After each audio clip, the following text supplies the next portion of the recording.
Donc bonjour à toutes et tous, bienvenue pour le premier épisode du nouveau podcast lancé par le Bureau des étudiants en droit. Premier épisode portant sur le droit de l'environnement et plus particulièrement ses dernières évolutions sur la scène judiciaire, notamment au niveau des tribunaux administratifs. Et pour ce nouveau et premier sujet, j'ai le plaisir d'interviewer Madame Marine Fleury, maître de conférence en droit public et spécialiste de droit de l'environnement. Bonjour. Bonjour. Si vous pouvez vous présenter. Oui, donc je suis Marine Fleury. En ce moment, j'enseigne le droit administratif en deuxième année de licence. Et donc, je suis maîtresse de conférences en droit public, ce qui signifie que je suis docteur en droit.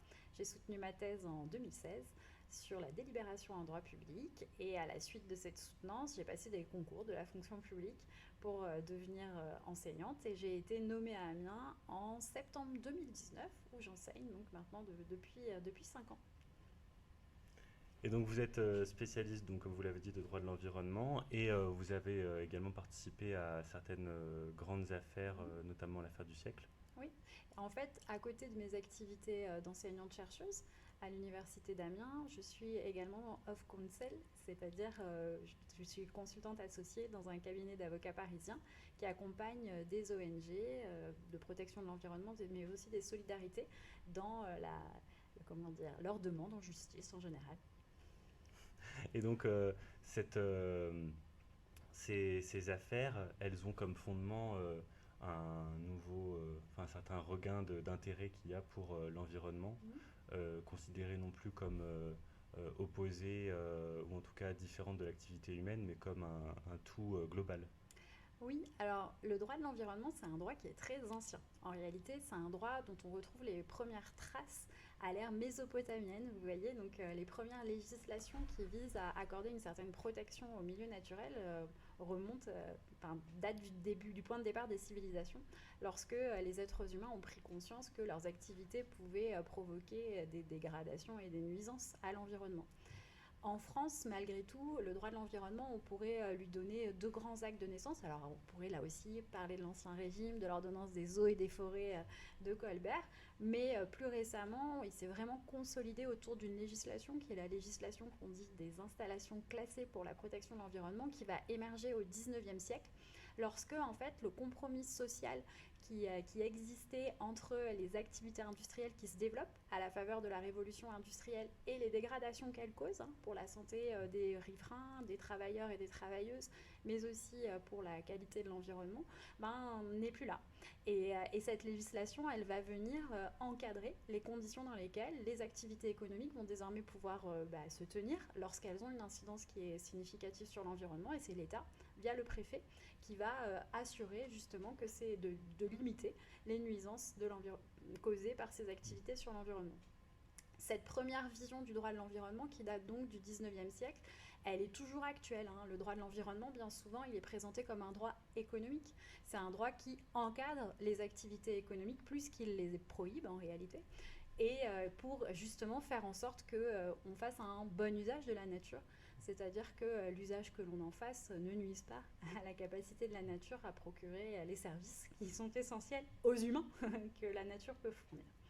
Ça, c'est cette première vision. Il y a une deuxième vision de l'environnement qui va émerger, elle aussi assez tôt, qui va être une vision plus protectrice de l'environnement.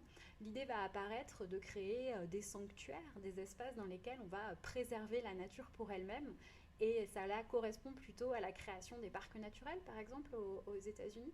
Mais en France aussi, on a cette représentation-là de la protection de la nature à travers des zones. Il y en a une très connue ici, par exemple, dans la baie de Somme, qui est une zone qu'on dit Natura 2000, placée sous haute protection, qui justement permet d'assurer et d'interdire, limiter au maximum les exploitations du vivant qui se situent dans ces zones-là. Donc voilà, donc il y a ces deux dimensions toujours dans le droit de l'environnement, un droit économique à titre principal et un droit de protection de la nature, j'allais dire à titre subsidiaire, puisque c'est principalement une police, le droit de l'environnement, donc un droit qui encadre les activités économiques. Cette représentation, effectivement, vous avez raison, elle traduit une certaine représentation des rapports entre l'homme et la nature qui est assez aujourd'hui datée, ou en tout cas qui est mise en discussion. On dit que le droit de l'environnement, il véhiculerait une vision très anthropocentrée des rapports de l'homme à l'environnement et qui distinguerait même l'homme de l'environnement. Et cette grande distinction entre l'homme et l'environnement, c'est une distinction qui remonte à la philosophie ancienne. Nature-culture. Exactement, cette Ouais. distinction entre nature et culture, elle émerge en fait avec le positivisme scientifique.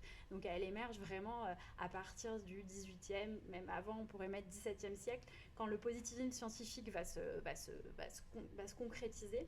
On va avoir à cœur de bien distinguer ce qui relèverait des hommes, la culture, de ce qui relèverait de la nature, avec l'idée d'établir une distance permettant aux hommes de comprendre les lois de la nature, de les décrire et donc de les connaître, d'arriver à cette connaissance. Aujourd'hui, cette représentation de cette dissociation de l'homme très en dehors ou qui regarde extérieur à la nature qu'il observe, elle est remise en question par tout un courant d'éthique environnementale qui est piloté par de très nombreux auteurs et autrices. Alors en France, les plus connus, c'est Philippe Descola, qui travaille sur l'intrication en réalité des hommes dans l'environnement, en rappelant que finalement les êtres humains sont des parties de la nature à laquelle ils appartiennent et dont ils sont interdépendants. Il y a aussi d'autres auteurs comme Pierre Charbonnier qui sont également connus récemment, qui ont connu une certaine audience médiatique, qui travaillent aussi sur cette manière de repenser les liens entre l'homme et l'environnement. Bruno Latour, Catherine Larrey, Raphaël Larrey.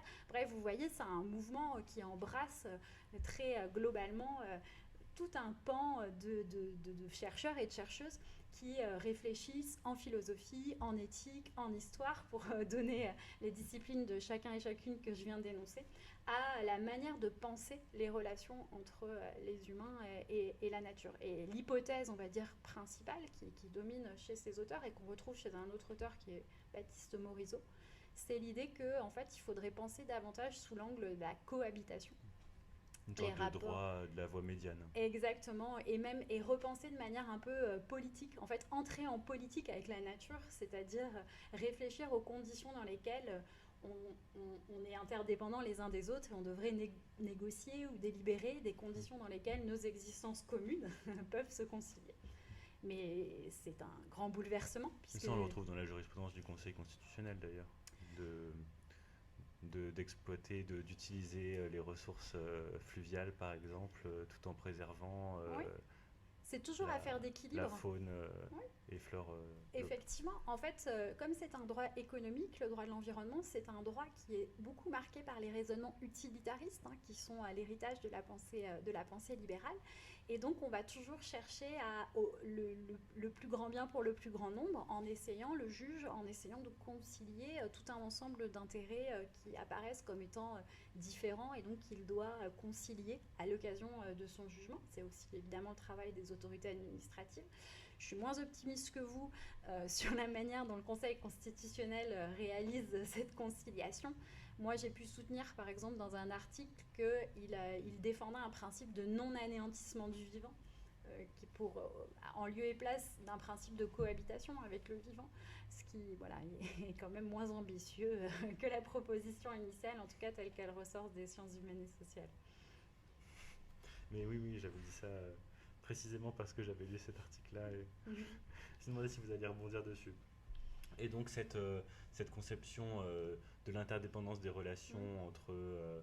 c'est une vision englobante, même qui ressort aussi, qui ressurgit sur le concept One Health, Ouais, de la santé envisagée comme un tout. comme un tout. Oui, cette idée de l'interdépendance, elle apparaît, en fait, elle a des réminiscences en droit, en positif déjà, la notion d'écosystème, la notion de biodiversité et l'interdépendance, la nécessité en fait de préserver cette biodiversité et les écosystèmes est déjà inscrite en droit positif. Donc on voit que le droit positif a pu accueillir des concepts des sciences, cette fois-ci biologiques, des sciences de la vie et de la terre, pour essayer de protéger justement ces éléments de la nature. Le concept One Health aussi, c'est un concept qui a été proposé plutôt par l'OMS, l'Organisation mondiale de la santé, et qui tend à s'infiltrer également en droit positif français pour essayer justement de penser l'interdépendance entre la santé de l'environnement et la santé humaine, dont on a pu voir à l'occasion du Covid-19 combien elles étaient intriquées. En tout cas, on a pu le percevoir dans nos chairs.